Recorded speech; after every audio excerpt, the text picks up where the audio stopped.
Witty, thought-provoking, and uplifting, Southern Soul Live Stream is a program that you'll invite your friends over to watch every week, where you'll learn about interesting guests and get to share in their fascinating experiences. Tune in each Thursday evening at 8 p.m. Eastern to connect with guests from across the generations and to laugh with our eclectic hosts who are as charming as they are talented.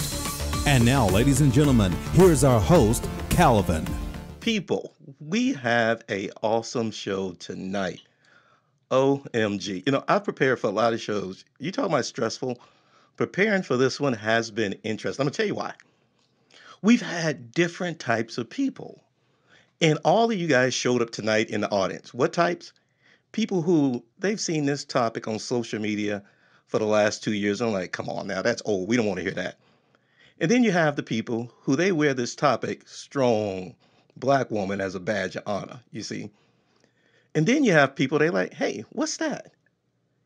People who are new to the topic. Well, our goal tonight is to have something for each of you.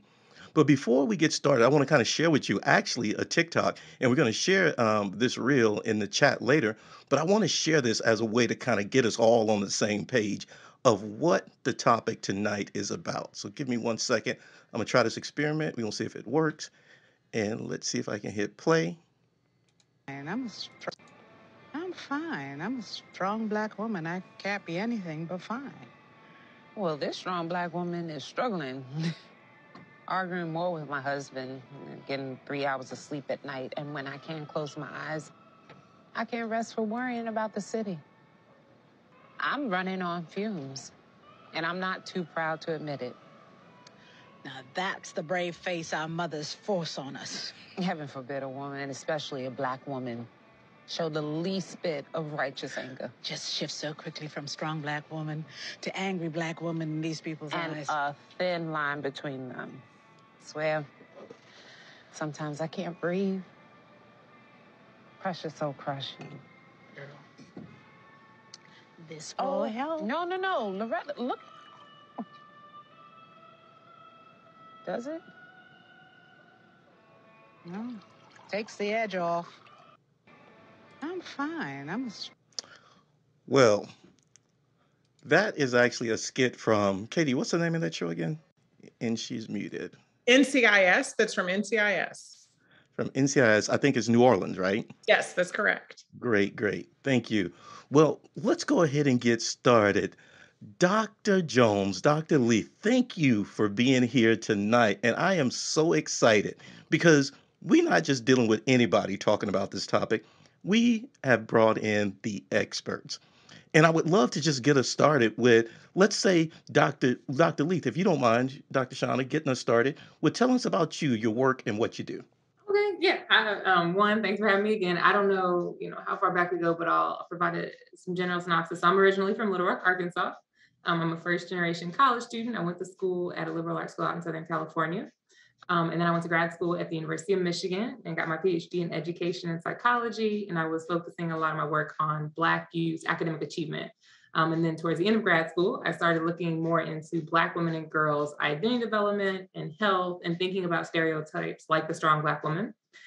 And I'm currently an assistant professor at the University of Virginia, although I'll be heading to St. Louis and Washington University in St. Louis this summer. So heading back over towards the Midwest again.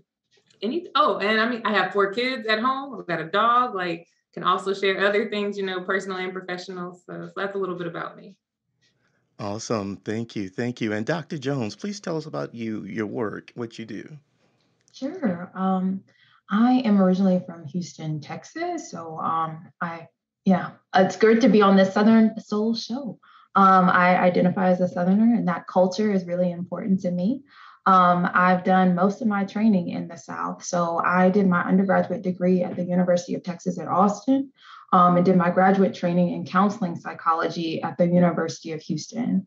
My work thus far, it originally started by focusing on race and thinking about how Black students make sense of their race and how that impacts their academic achievement. But very similar to the work that Dr. Leath mentioned, at some point in time, I started to thinking about gender. So what is the intersection of race and gender, and how does that impact Black women's functioning in a variety of different domains? After completing my PhD in counseling psychology, I did postdocs at Teachers College Columbia University, as well as the University of Michigan. And that's where I had the pleasure of connecting with Dr. Leath. Awesome, awesome. Well, it's awesome to have both of you here tonight because you get to do another collaboration. I am so excited. Now, Dr. Leath, before we jump into the topic, tell us a little bit about how the work that you two are different. Because I know you both, do Black women study, but it's a different focus, right? In some ways, and obviously Marty can speak to this a bit too. My work focuses more in some ways on educational context, and again, thinking about identity development. So how, as Black girls come to develop their sense of Black womanhood as they grow into womanhood, right, and they're getting older. I also have a line of work that focuses more specifically on Black families. So like there's some work we're doing now thinking about actually Marty's in on this too, the intergenerational like socialization of strength. So how moms might model or talk with their daughters about strength and how Black girls might pick up on that or might not. And so I kind of have a higher ed focus and a family focus in thinking about socialization. And I was trained again in education and psych. And Dr. Marty is actually a clinician and she can talk more about some of her that work if she wants. So I think that'd be a clear distinction there. Awesome. That's going to be helpful because I'm glad that we have both of you here tonight. So let me give the audience a summary before we jump in. We're just going to start with, the two speakers and, their background. Then we're going to kind of jump into what I call the messy middle, right, where it gets complicated. But then we're going to talk about where is their help, where is their support, and how do we turn the corner on this topic. So let's kind of jump into the strong, silent Black woman, the damaging effects, the stereotypes. Dr. Leath, do you mind getting us started? How do we get here, right? How do we get to this place where, it's considered that, Black women may have this superwoman complex, superwoman syndrome. I don't even know what to call it, but how do we get here? I'm actually hoping, are me and Marty able to kind of riff off one another? Because I do think okay, great. So one, I think that there is a lot of history to the strong Black woman stereotype, even and specifically thinking about the US context, dating back to the enslavement of African-American communities. And this notion that Black women's labor was exploited, right? And Black women are expected to be strong as they were working not only in the fields, but also trying to maintain family systems. And so I think it's easy to trace it back to that, even though in some ways it could be considered a more contemporary stereotype and a positive stereotype where it's like, oh, Black women are the pillars of their community. They're taking care of their children. They're working, like they're active in their churches. They're active in their communities. So I think we can see this through line between like thinking about the historical exploitation of African Americans and Black folks in this country, and also contemporary implications like how Black women are in their communities and living their lives. And so I'll pause there and also hopefully let Marty jump in if she wants to add to that. Yes, Dr. Jones, please share. I think I would briefly add, just in terms of the transition into modern times, I think us modern Black women have kind of reappropriated this idea of the strong Black woman. And as was shared earlier, it's kind of considered a badge of honor for many of us. And so though a badge of honor, it's in many ways a double-edged sword.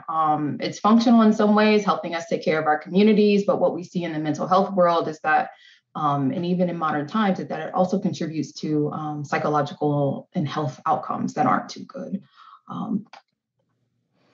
Yes. So tell me about the different titles, right? So you have silent, strong, silent Black woman stereotype. You have the Black woman syndrome. We have superwoman syndrome.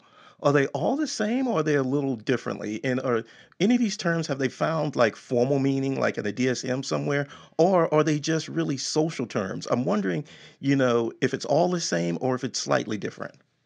So I think I'll let Dr. Jones say if it's in the DSM-4, but I would actually say like different scholars or folks have written about it in different ways, but a lot of times there are kind of these core components of thinking about like suppressing your emotions, obligation to like present this image of strength, resistance of vulnerability. There's also, like you mentioned, the Sisterella complex, which Jones and Shorter Gooden wrote a book about shifting and kind of the double lives of Black women in America back in 2003.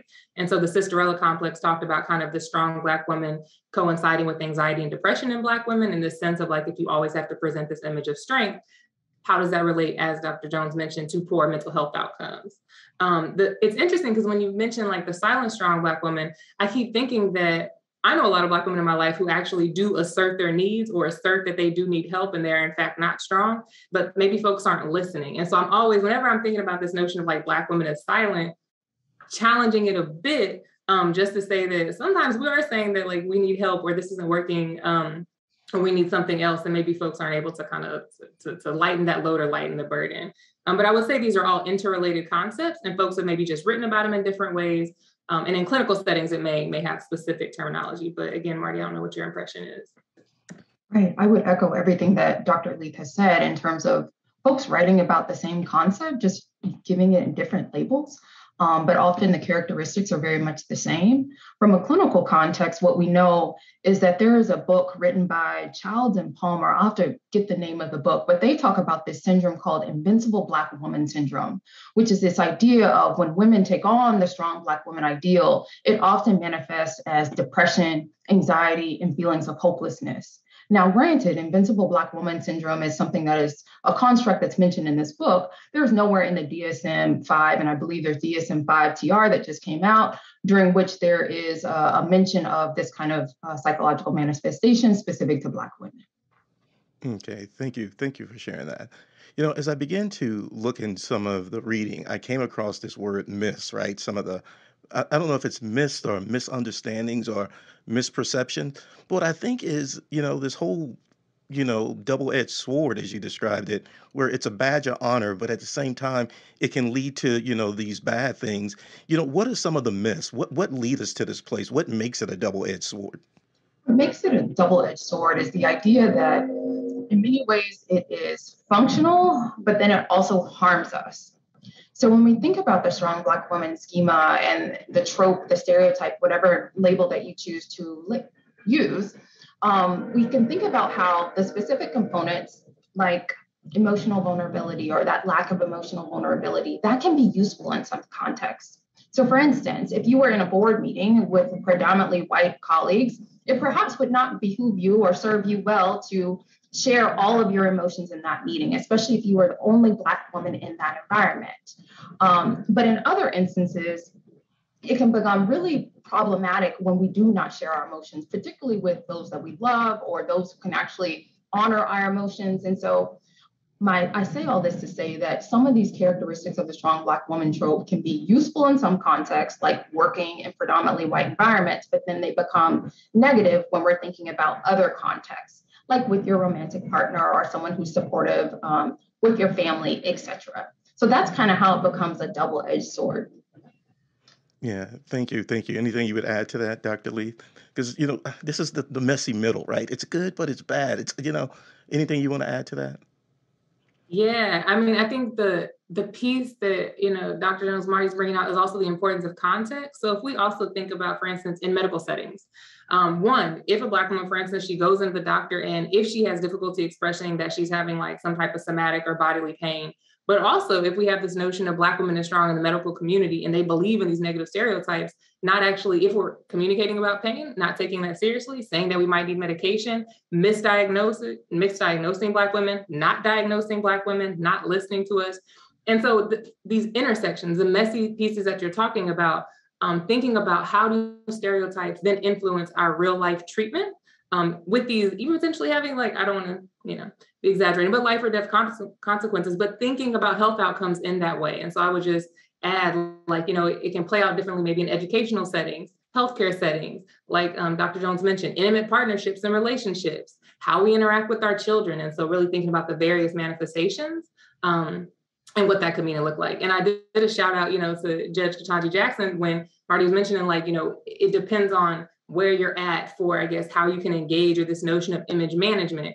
And there have been a lot of memes and a lot of just, praise for how she had to handle this questioning that she's been getting during these confirmation hearings and the types of questions she's been getting in that other folks, perhaps less melanated folks, perhaps male-bodied folks would not have received. And so thinking about that in terms of the strong Black woman, with it being adapted and likely how she had to engage in these ways through law school and through all these other positions that she had. So that's something else that I would offer.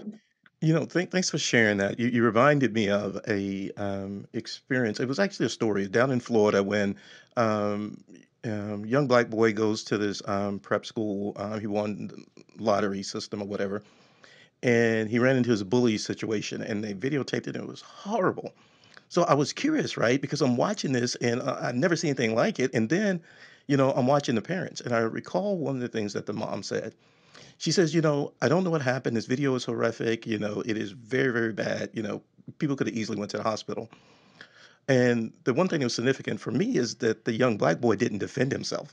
It's like, very, visual, very thing that could really have hurt him, but he really didn't even defend himself. So it was very curious. So I was kind of enraged as a parent. And as a parent, I was wondering, what are the parents thinking?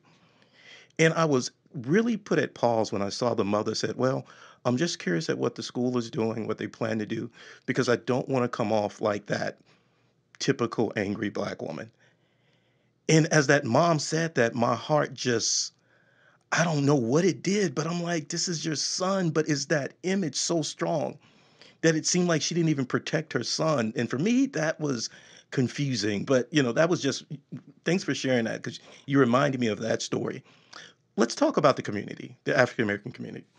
How do you feel, and I would love to hear from both of you, Dr. Jones, Dr. Leath, how do you feel this, these images, these concerns, this messy middle, how does it affect the African American community and what you would be concerned about?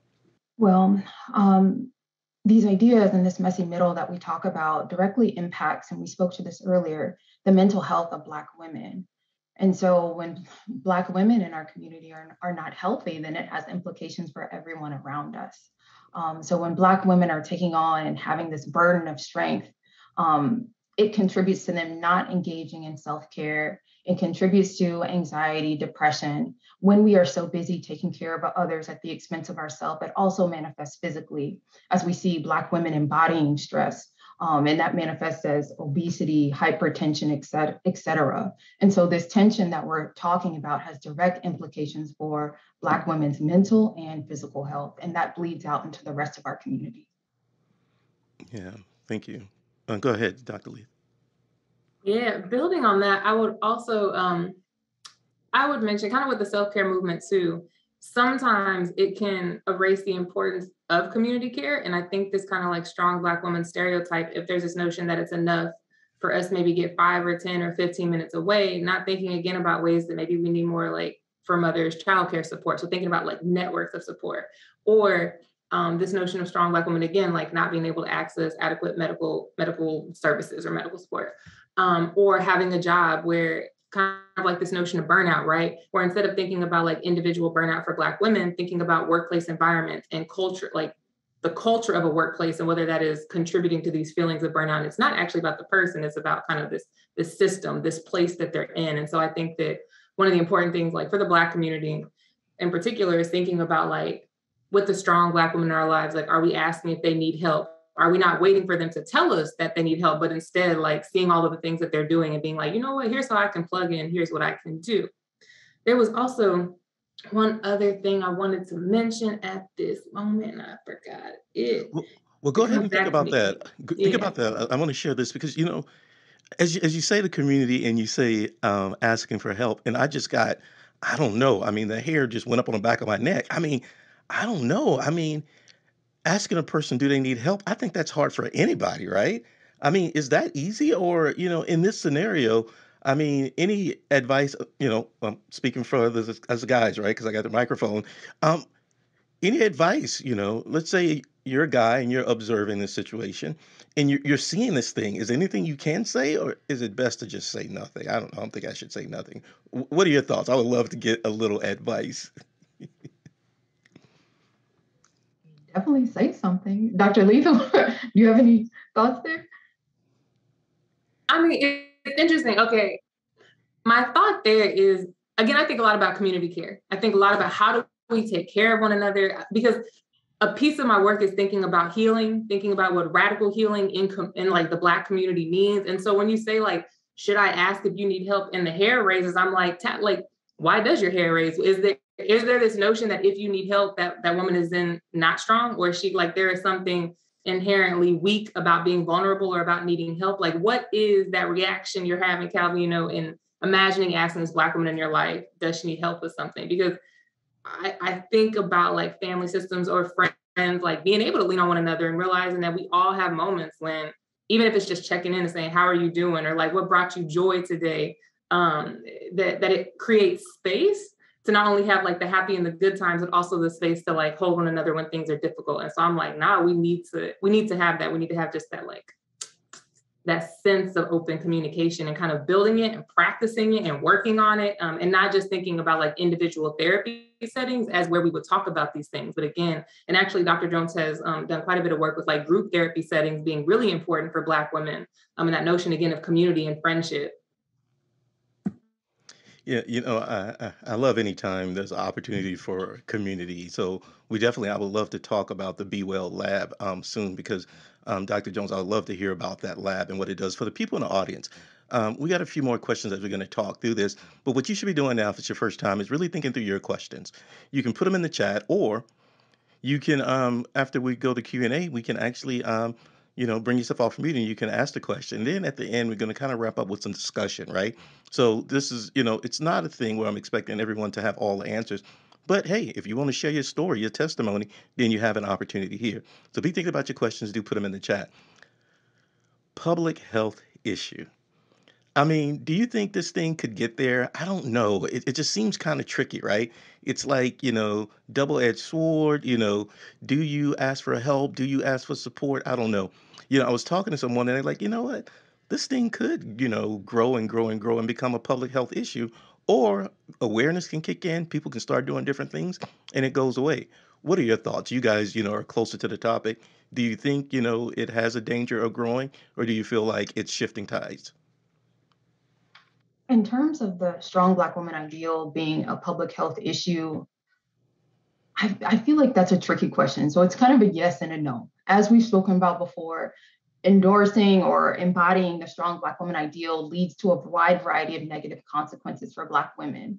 But at the end of the day, we have to remember that we embody the strong Black woman ideal because it is functional. It serves us in some way. It serves us as we are contending with race, gender, based oppression. And so really the public health issue, in my opinion, is the systemic forces that require us to be strong in the first place. So racism, sexism, misogynoir, cisgenderism, heterosexism, all the things that make us act or have to put on this armor of strength each and every day. Awesome. I love it. Anything you want to add to that, Dr. Leath? Because I feel like that was a mic drop type moment, but please, what are your thoughts? Those big work, boy, Dr. Martin's hitting all of them. Okay. She was like, we're going in for all the systems at this moment. But to the point about the strong Black woman, like it being functional, even in my earlier point about the judge, like she wouldn't be where she was if she hadn't persevered, right? That was also a part of the confirmation hearing. This notion that she was on Harvard's campus feeling like she might not belong, that sense of imposter syndrome, if she had not been willing to stay in those spaces, and keep doing that work. And what did they, Corey, I think you mentioned like this notion of her keeping her head, or actually, no, it was her sister friend who talked about her keeping her head down and doing the work, even when folks didn't know all the hard work that she was doing. It is functional. It got, now she is the first Black woman judge of that stature. So in terms of being a public health crisis, like I think there is that piece that makes it messy. In terms of it shifting tides or this notion of it changing, Dr. Marty mentioned this earlier, where like this reappropriation of strength, like making meaning of strength in new ways, that perhaps being strong is saying, I need rest. Perhaps being strong for Black women is saying, I need help. Maybe being strong is unplugging for a day and tapping into your wellness and figuring out, what, it is strong for me to make sure that I'm going to be here for 20, 30, 40, 50 years, and I'm not going to tap out at 54 from hypertension or a stroke. And so I think there can be this shifting tide in the sense of younger Black women or the next generation of like Black girls seeing these different models of strength and also demanding more for themselves and for the other Black women in their lives. And hopefully Black men and non-binary folks, like all folks in the Black community, also saying like, we want to protect Black women and we want to invest in their wellness and health. So I'm always for the imaginative like possibilities, what we could do around our health and well-being. Yeah, thank you for sharing that. And I love the fact of the community. As I was reading the book and Strong Black Woman, and I can't remember the author right now, but that's the title, Strong Black Woman. One of the things she talked about, and I don't know if it's true for everyone, but she kind of talked about this concept that as a girlfriend, sometimes it's not okay to show weakness or show that you need help because girlfriends may judge you in a way that say, hey, Why are you asking for help? Are you not, that thing? And as you talk about this community thing, it sounds like that could be a challenge. That could be a barrier. I don't know. What are your thoughts on that? It definitely is. And I think there is a place, it definitely is a concern. And I think that there is a need for, even within our own sister circles, to kind of challenge ourselves to operate in different ways. So I think even when we are vulnerable with our other Black women friends, there is this idea of, you got it, girl, like keep being the strong Black woman, but we have to actually operate in different ways and challenge ourselves to hold each other accountable for being vulnerable, hold ourselves accountable for engaging in self-care, hold ourselves accountable for operating in different ways that may serve us a little bit better than kind of continuing to have on this armor or mask of strength. Thank you. Thank you. Let's talk about how to break the cycle. How, what help is out there. Dr. Jones, you actually manage a group. Is it organization Be Well Lab? Tell us about Be Well Lab, what it is, and how people can access it. We'll drop it in the link, but I'm very curious about what type of help or support that's out there if, let's say, a person identified that says, you know what, on this double-edged sword, I'm kind of on the negative side, right? I think I need to do something a little different. I've been wearing this Yeah. badge of honor very long, and I want to do something a little different. What help is out there, Dr. Jones? Yeah, there's a wide variety of different resources available to support women who may be contending with the psychological impacts of the strong Black woman trope or ideal. In terms of answering your question regarding the Be Well Lab, the Be Well Lab is my research lab that I host at the University of North Texas. It is a group of scholars who are invested in studying and producing scholarship related to women of color's wellness. One of the projects that is included in that lab centers on this intervention entitled Invincible Black Women, which I mentioned earlier. It is a group psychotherapy intervention targeting college Black women who may be identifying with the strong Black woman ideal, grappling with how it's impacting them. And so it's a support group for Black women. Now, oftentimes, I don't want to say oftentimes, in some university settings, if there are Black college women who are kind of dealing with strength, there are support groups available to them, oftentimes for free on their college campuses. But in the case that a woman listening to this radio show today is not in college or connected to an institution, there are also another wide variety of resources. One includes Psychology Today. So Psychology Today is an online database that includes many blogs and resources. Dr. Leath has contributed to Psychology Today herself in her own writings. There's also a database and directory of psychologists and therapists who can support Black women and kind of provide professional support to Black women who are dealing with perhaps depression or anxiety. There's also another resource entitled Therapy for Black Girls, that also Black women and Therapy for Black Girls, who has a directory that women can access and also see a list of Black women psychologist providers. There are also many other online databases that give people access to psychological resources, but those are two that I would mention today. Yeah, thanks for sharing that. And you reminded me, I think that group is in Atlanta somewhere. It was Therapy for Black Girls, right? I think it's led by a very well-known psychologist. As you were speaking, it just really made me think, in getting help, I'm thinking there has to be probably a step where a person is like, I do need help. Are there certain symptoms or things that you think a person would be experiencing when, hey, if you feel like you're experiencing this, if you feel like you're, doing this, it may be time to, get help. It may be time to do something a little different. Any suggestions there, just maybe from the people you've worked with and things like that? That actually helped me remember what I was going to mention earlier. There was this post I saw that said, if a Black woman feels like she is failing, she may be struggling with anxiety or depression.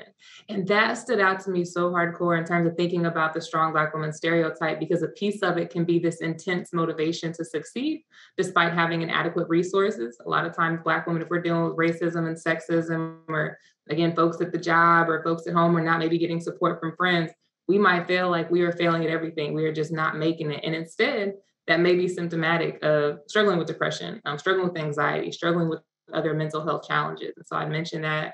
A couple of other maybe things, and I'll let Dr. Jones chime in too. Thinking about if you constantly feel at the end of your rope, if you're like your emotional responses, you don't have maybe as much patience or as much like you're feeling tension in your body, you know, really, I do a lot of checking in with myself moment to moment, day to day, just to say like, you know, am I holding my shoulders tense? Like, how's my neck feeling? Have I drank water? Like if I am not doing some of my daily wellness habits, or I'm feeling tension in certain ways in my body, then that can let me know that, you know what, I might need to reevaluate what's going on and what I'm committing to. Thank you, Dr. Leath. Dr. Jones, any thoughts on that? If a person is experiencing certain symptoms or feelings, you know, it may be time for them to get help. I think Dr. Leath captured them rather accurately. I mean, from a more clinical perspective, if someone is feeling intense sadness all the time, tearful, hopelessness, um, anxiety, panic attacks, where they feel as if they cannot control their emotions, and perhaps it's manifesting in that way, such that they're having a panic attack, those are all indications that you may want to see professional help. And those links that are in the chat are opportunities and can provide you links to providers, professional providers. Yeah, you know, thanks for that. You know, it reminds me, you know, I remember when I was going through an experience of needing help, right? And I remember talking to a friend. I'm like, yeah, dude, I did this study on anxiety and, you know, and stress. And as you realize, I didn't never realize that as an engineer, as a scientist, you know, I'm highly driven. And being highly driven, I'm now dealing with this anxiety and this thing. And he looked at me and very patiently, I'm like, dude, you should maybe check into this because you're a scientist too. He says, well, no, I don't think I have that problem. I'm like, you don't? He says, no. And he said this, and I knew it to be true. He says, I'm too laid back and complacent to have anxiety. And that's his story and that's his truth. And I believe it because I've known the guy for many years. He wasn't the person that really was so driven that he would get himself worked up. He was just laid back. What did I learn about myself? If you're hardcore driven, then it can lead to other stuff as well. And that was my own story, but I can share that with you guys because I like to be vulnerable because it's good. So I think we're at a good place of going to the audience and seeking some questions. Let's see here. What do we have here? Katie, what do you have? Tamika, what do you have? Any questions in the audience? Anyone? You know, I was so busy listening, I was not even monitoring the chat. And I've been monitoring the chat, but people have just been like, you know, adding their like comments and things like that. So no specific question yet.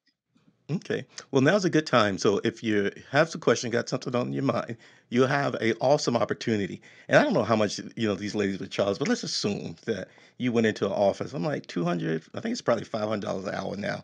So you got like $1,000 an hour, you know, expertise here.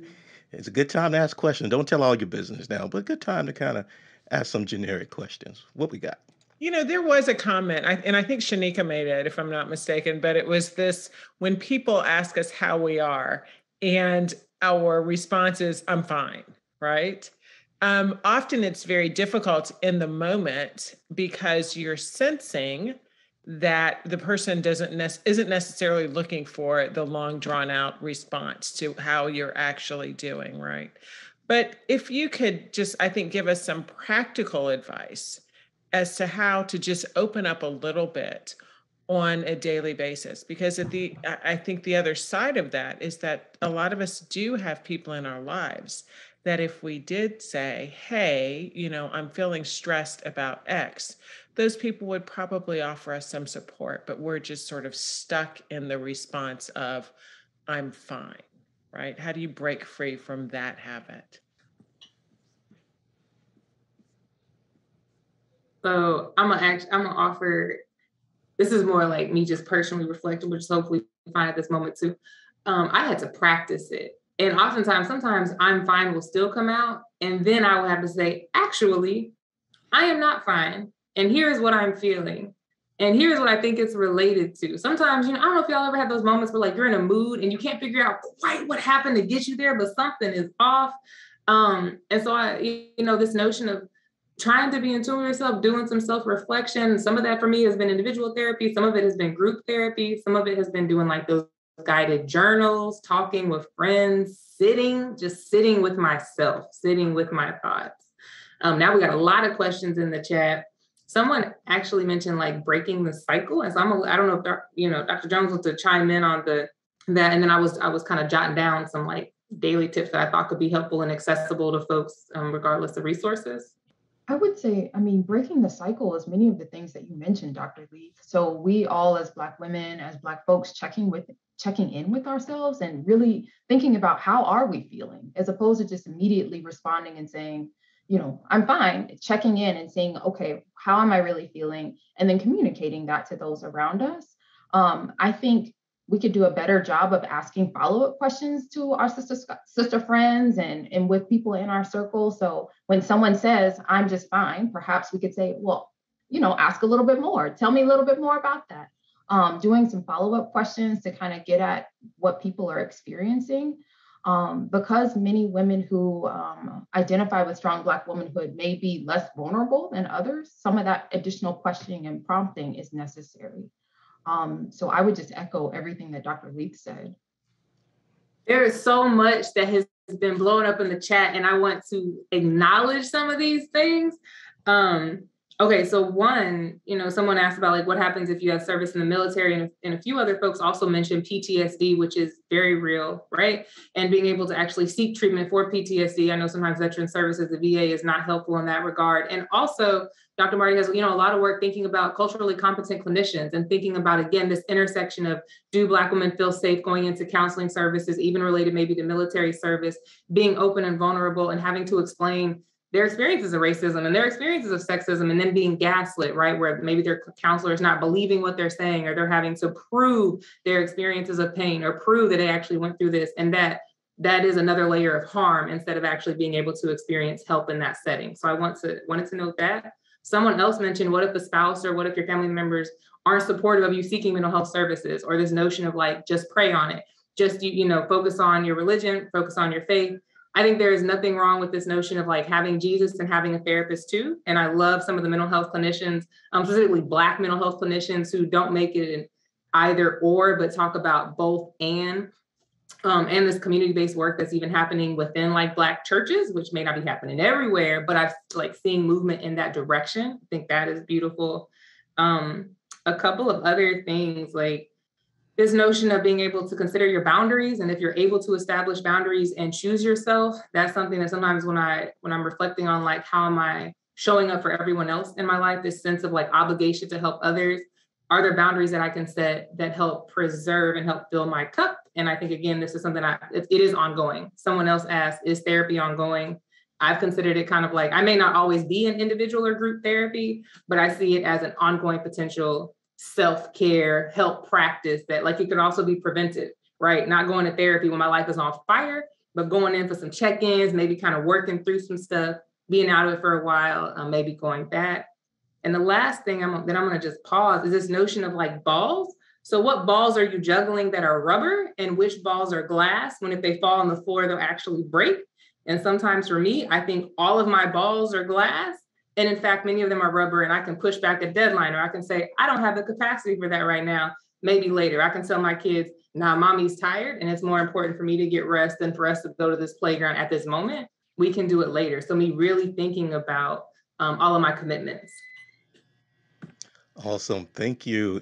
I think that's a first. Thank you for the help with the chat, because that can get overwhelming at times. Great job. One thing you mentioned as you were talking, I found the book, thanks Tamika for posting that, The Strong Black Woman by Martha Golden. But she mentions the topic that you referenced, the spirituality part. Oh, Jesus will fix it. Oh, I don't need a doctor. I don't need a therapist. All I need is Jesus. Some of these myths, some of that messy middle, oh, that's a tricky one. I would love to get some discussion on that one. But, but that one's a more personal one, and what I've heard, independent of what it's come from, where it's spiritual, whatever, I describe this as blockers to getting help, blockers to being your best self, blockers to having your best mental, physical health. Spirituality can get in the way. Your career can get in the way. Your drivenness, everything. It's just things that get in the way. Like Dr. Leath, in meeting with you, in learning, how many kids you got again? Was it 4 or 5? I know 4 kids. So I'm like, she's obviously driven, 4 kids. So I'm like, that's a walking testimony. So I can only imagine. You don't have to share personal, but I'm definitely curious. How in the world do you manage 5, 6 kids and, a career? I mean, that's by itself hardcore driven. Tell her she's on mute while Calvin is talking about all 18 of her children. I know. Oh, now we got 18. I was like, where did 6 come from though? Because we said 4, and like I was really, really good at this. That was gonna be it. I think the more I've had, the more I've given up this notion that there will ever be a perfect balance, that there is like this simple solution, which is why I probably keep saying I keep checking in with myself moment to moment, right? And that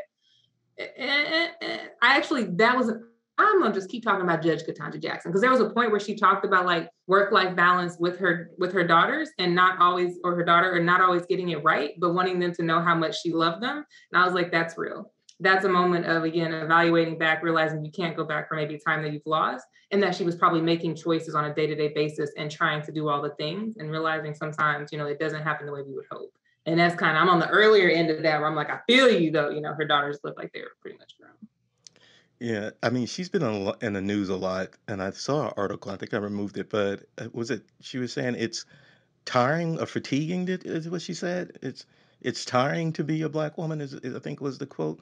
But I like how real she is. Let's go to more questions. What else do we got, Katie? You see anything else? Any other questions? I don't know if Dr. Marty could actually weigh in. There's this notion, I think like motherhood is easy for us to think about how hard it is to balance, but like for Black women who don't have, children necessarily, but have all these other roles in their life, thinking about that as well, what does that look like? The struggle is similar in many ways. Qualitatively different because I'm not managing people aside from myself, but the struggle is still very difficult in terms of managing your own self-care, the responsibilities at work, etc., family. I think it's very similar. I don't know how you do it. Yeah, and that's one thing I enjoyed in reading that book is that it kind of talked about, married, um, with kids, and then single. And ironically, the stress was very different. And I'll leave that up to you guys to, take a look. But the stress definitely didn't go away. It was different types of distress based on the type of support that was available. But that's kind of the thing that just really just kind of made my heart go out. It's like, wow, it don't matter if you're single, no matter if you have kids, you're still going to be affected by this because the stresses come from different places. Well, I want to say thank you. There was another question, actually. Some more questions because people getting quiet. Yes, I'll wrap up and, everybody's quiet. I think this is a really good one because this is from Angela Dixon to everyone. How do you handle your sister friends minimizing your trauma, saying things like, why are you still crying, right? Because that is real. And, talk to them about that, because there are people that don't know about mental health that think we should just ignore our own mental health. Both of them taking a deep breath. Is the answer to find new friends? See, that's why I was over here like, at this point in my life, I don't have friends like that. I'm thinking back, but I think family can also be complicated. Spousal relationships, that's complicated, right? I'm like, you can't just be throwing people away, it's like cancel culture, that notion. I will say that like in friendships and chosen family, I am much more selective about folks who would not minimize my trauma and who would listen. And if they didn't understand, can at least say like, I don't know what you're going through, but I kind of what I was trying to do earlier in a little bit. I was like, but I hear you. I validate this. Sounds like it is very tough. How can I support you even if it's being here? So I'm like, man, if that's what your sister friends are doing, like, what are your enemies doing? Like what's going on here? Right. Yeah, and I'll throw this out there. Dr. Leath and I were talking when we were logging on, and we talked about the difference of how the topic is dealt with based on age. Katie, what would you guess? Would you say younger women or older women deal with this topic better? What? Oh, younger women deal with it better. Without question. Any idea why? Younger women will call out the fact that, you're sitting around and they will talk about minimizing trauma, right? And they're so much wiser than those of us that have gone well past 40, right? Because I think so many of us have just sort of, done what our parents and our grandparents, aunts and uncles did. And it's like, girl, go on, stop crying, put on some lipstick and keep it rolling. Katie, you were pretty close. Dr. Leath, you want to kind of share what your research and your experience has kind of discovered about the different ages of the topic? Because I would love to hear it. And also from you, Dr. Jones. I She's can on mute start. again. You're on You mute want me to again. start, Dr. Lee? I can start by saying some of my research would suggest very similar things to what was just said, such that young Black women are really taking up the charge of redefining strength for themselves. They are seeing what their grandmothers, their mothers, their aunties went through, and they're saying, that's not for me. I want to do something different. I want to act in a way that's different. I want to be vulnerable. I want to ask for help. I don't want to recreate or do the same things that I saw my maternal generations before do. Yeah, thank you, Dr. Jones. Dr. Leath, anything you want to add to that? No, I think that's actually, part of when I was talking with Dr. Martinque Golden, that was kind of some of the quotes that I pulled out from the book with talking with Black college women. I will say, in talking with some older Black women, also wanting to know that there is that sense for, I've had conversations, I'll just say like talking with, right, where they're like, I didn't know any different in some sense when I was younger, but like as I've gotten older, I've learned that like that wasn't helpful, that wasn't useful to me. Or older Black women saying like, I'm not letting my husband talk to me this way anymore. He ain't gonna have me in there cooking every single night, whatever it is. And so I just this again, like folks shift and change their beliefs, their built like, and also what they can do in their lives shifts over time. So I also want to, Dr. Marty mentioned this earlier, the reality that this looks different for different Black women based on maybe like social class, education status, where you're working, the consequences for the choices you make in your workplace setting, or maybe you can't quit your job because it's toxic, because that is not actually a reality for you or a realistic choice. Maybe you don't want to leave that marriage. So what does it mean for you to try to carve out space for your mental health and to talk about it? And so at no time do I ever want to make it seem like self-care can be easy for every Black woman across the country, because that's just not the case. And that gets to, I think, the point earlier when she was talking about racism, sexism, and all these systems.